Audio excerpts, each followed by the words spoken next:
Olá a todos, vamos aqui iniciar o nosso terceiro e último vídeo dessa parte sobre a Bíblia. Nós vimos nos vídeos anteriores como se desenvolveu a escrita, no primeiro vídeo, na parte 1. Também nós vimos como é que a Bíblia foi preservada até os nossos dias, na parte 2. Agora nós vamos ver como é que se definiu quais os livros é que podem ser considerados sagrados ou inspirados. Devemos nos lembrar aqui sobre a questão do cânon. Cânon bíblico ou a canonicidade de um livro. A palavra cânon, ela tem origem na palavra hebraica cané, que quer dizer cana. A cana, ela era usada como uma régua ou instrumento de medir. O nome cânon descreve então muito bem o catálogo de livros inspirados da Bíblia, pois esses livros eles servem como instrumento ou padrão para que o leitor possa medir ou determinar o que é correto em questões de fé, doutrina e conduta. Então os livros da Bíblia têm esse efeito, têm essa responsabilidade sobre o seu leitor. Como palavra de Deus, então a Bíblia tem essa autoridade sobre nós, nas questões de fé, doutrina e conduta. Por isso a questão do cânon é tão importante. Então nós vamos começar pelo chamado Antigo Testamento, ou as escrituras hebraicas e aramaicas. Dito de modo simples e direto, temos que reconhecer que não existe um consenso acadêmico sobre quando o cânon do Antigo Testamento foi concluído. Para nós entendermos o assunto, nós temos que nos basear na história e na tradição judaica. Também os relatos do Novo Testamento nos ajudam a entender a visão que já existia no primeiro século com respeito aos livros considerados sagrados. Às vezes nós vemos a nossa Bíblia, aí nós pensamos que os livros que compõem ela já estavam todos definidos e organizados desde o princípio. Mas isso não é verdade. Também temos que reconhecer que não existiam só esses livros. Então os livros que compõem as nossas Bíblias, não quer dizer que só foram eles que foram escritos no decorrer da história, tanto dos judeus, dos israelitas, como também dos cristãos do primeiro século. Definir quais livros eram sagrados e inspirados levou um grande tempo. Segundo a história judaica, o copista habilidoso Esdras, que foi inspirado por Deus para escrever livros bíblicos, ele começou o trabalho de organizar o cânon, e Neemias terminou esse trabalho. Ou seja, isso já estamos falando após o exílio de Babilônia. Isso não quer dizer que antes os israelitas já não tivessem os livros sagrados, já não entendessem quais são os livros sagrados, Só que Esdras ele começou o trabalho de organizar e definir eles, até porque como eles foram deportados para a Babilônia, provavelmente, aqui é só uma especulação, Esdras pode ter se preocupado que se futuramente acontecesse algo parecido, eles já tivessem esses livros organizados para preservá-los melhor. Então esse slide que estamos vendo aí, é como o cânon judaico das escrituras ficou organizado. Eles são divididos em 3 partes: a lei, os profetas e os escritos. São também chamados de hagiógrafos. Lembrando que o termo Bíblia ele é usado pelos cristãos. O judaísmo rabínico ele reconhece os 24 livros do texto massorético, que são comumente chamados de Taná ou Tanakh, ou a Bíblia hebraica. Esses são os que eles reconhecem como sendo autorizados, inspirados. Embora com o tempo existissem diferenças entre os judeus sobre que livros eram ou não inspirados ou sagrados, os 5 primeiros livros, que são o chamado Pentateuco ou a Lei, sempre foi aceito por todos os judeus. Então nós vemos aí essa parte aí de Gênesis, Êxodo, Levítico, Números e Deuteronômio, eles sempre foi aceito por todos os judeus. Eles não tinham definição sobre os demais livros. Mas os rabinos judaicos que são grandes estudiosos das escrituras hebraicas, eles definiram os 39 livros da Tanakh, que são organizados como 24 livros. Vocês podem observar aí que tem as partes que são organizados mais livros juntos, né? Por exemplo, o 13º são os 12 profetas, são considerados um livro só. No 24, 1ª e 2ª Crônicas também são considerados um livro só. 1ª e 2ª Samuel, um livro só, ou um rolo só. E 1ª e 2ª Reis também um rolo só. Por isso que às vezes eles eram organizados como sendo 22 livros, ou 22 rolos, ou 24 rolos.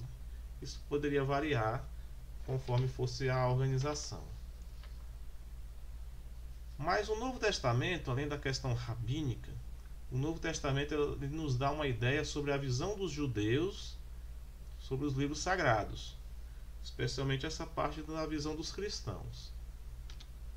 Em Romanos capítulo 1, no versículo 2, Paulo reconhece aqui, que ele antes prometeu pelos seus profetas nas Santas Escrituras. Então Paulo chamou aqui Santas Escrituras. Se chamou de santas é porque existiam as que não eram consideradas sagradas. Mas Paulo deixa claro que já tinham se determinados livros que eram considerados santos ou sagrados. Lucas capítulo 24, versículo 44, Jesus disse assim, ele disse-lhes: essas são as palavras que eu vos falei, estando ainda convosco, que era necessário que se cumprissem todas as coisas que foram escritas a respeito de mim na lei de Moisés, nos profetas e nos salmos.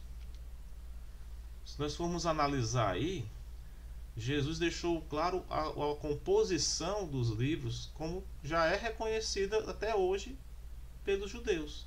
A lei, os 5 primeiros livros, os profetas, que começa com Josué e vai até os 12 profetas menores, e ele falou dos salmos. Os salmos é o primeiro rolo da parte chamada de os escritos.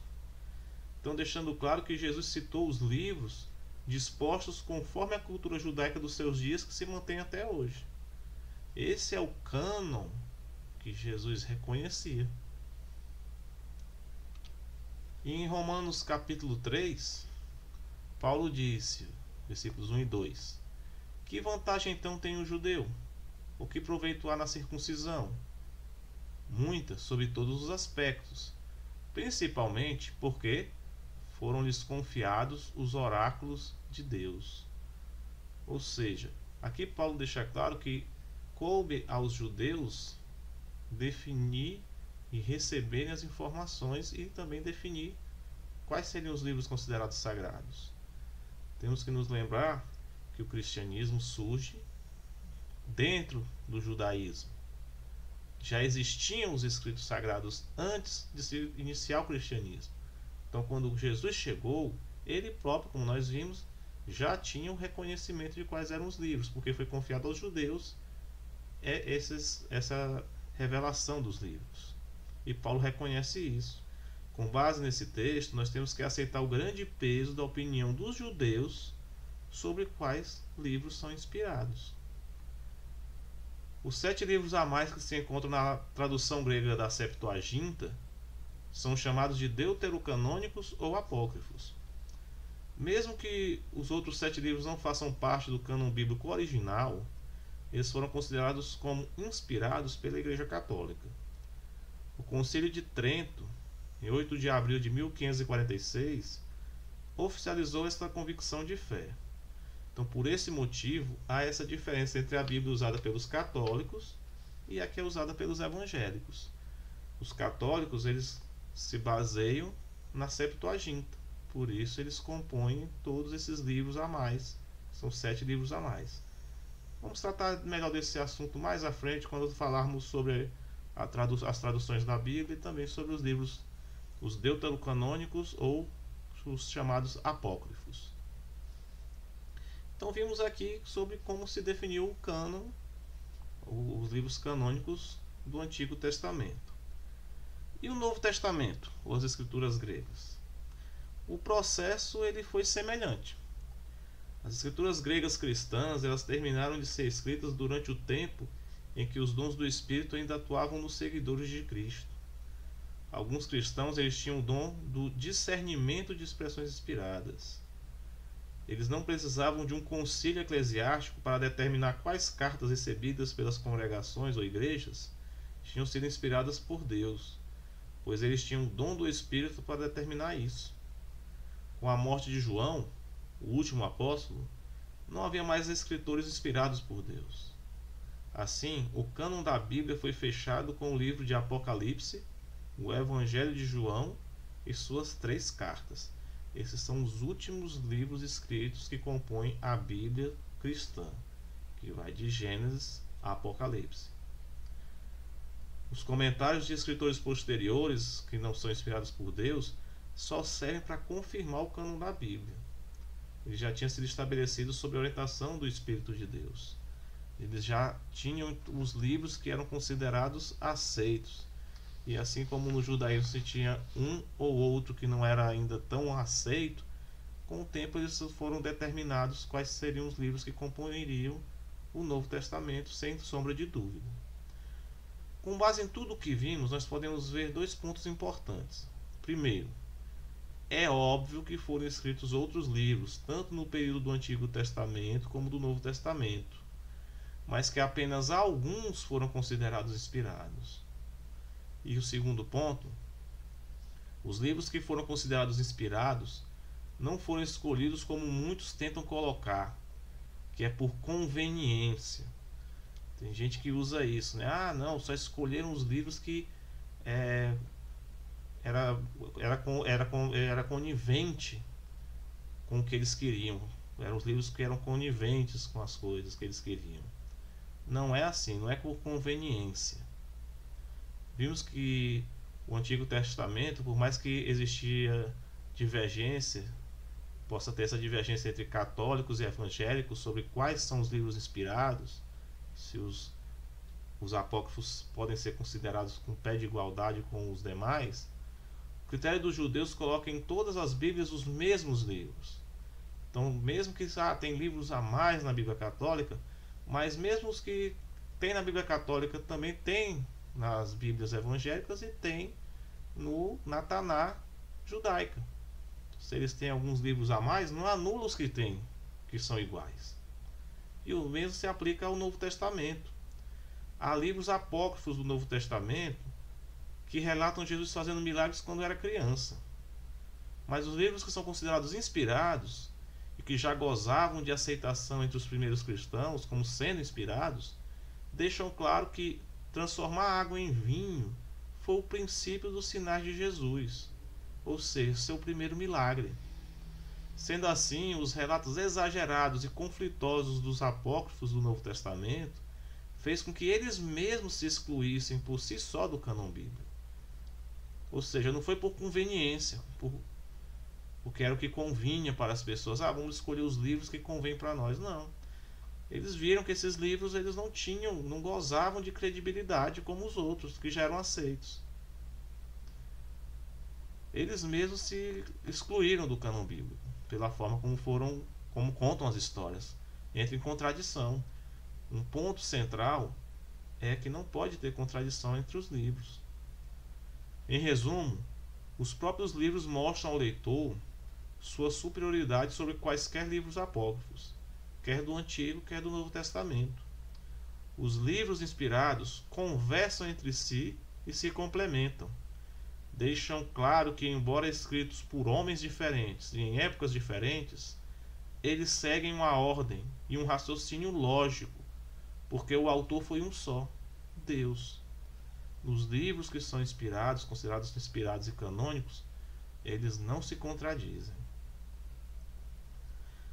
Veremos isso de modo claro nos vídeos futuros, quando formos analisar melhor a história da Bíblia e determinadas doutrinas e o que podemos entender da Bíblia, nossa relação entre o que Deus colocou na Bíblia, o que Ele espera das pessoas, para que elas possam então ter uma boa relação com Ele.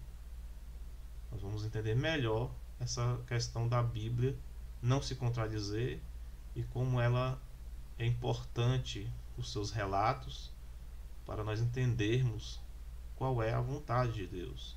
Vamos ver isso especialmente a superioridade dos livros inspirados em relação a qualquer livro apócrifo quando considerarmos as suas profecias.